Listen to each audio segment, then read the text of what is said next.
பார்த்துருக்க மட்டும் இல்லை, எங்கள் கூட பழகியிருக்கேன்.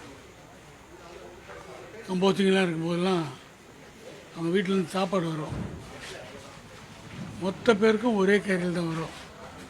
ஒருத்தர் ரீல்ஸுக்கு மார்க் போட்டு வருவார், ஒருத்தர் கம்போஸ் பண்ணிட்டு வருவார், ஒருத்தர் நோட்ஸ் கொடுத்து வருவார், ஒருத்தர் ரிதம் செக்ஷன்லாம் பார்ப்பார், தேவாஸ்தா டியூன் போடுவார், ஸ்ரீகாந்த் அவர் பிஜிஎம்லாம் கற்றுக்குவார்.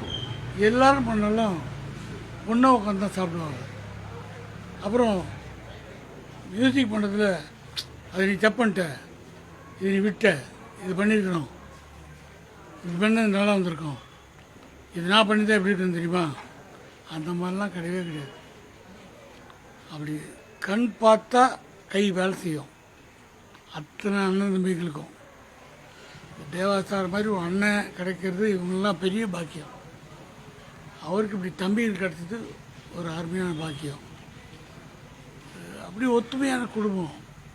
இசையிலையும் அதே மாதிரி அவர் போட்ட டியூனுக்கு என்ன மாதிரிலாம் பக்கம் மியூசிக் பண்ணணுன்ட்டு அது அனிச்சை செயல் மாதிரி பண்ணுவாங்க.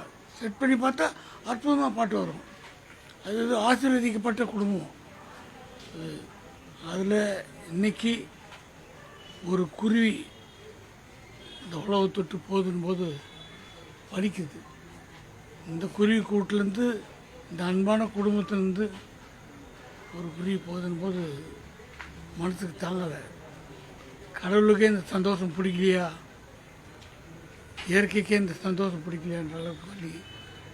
நல்ல அற்புதமான குடும்பம், இசை குடும்பம்.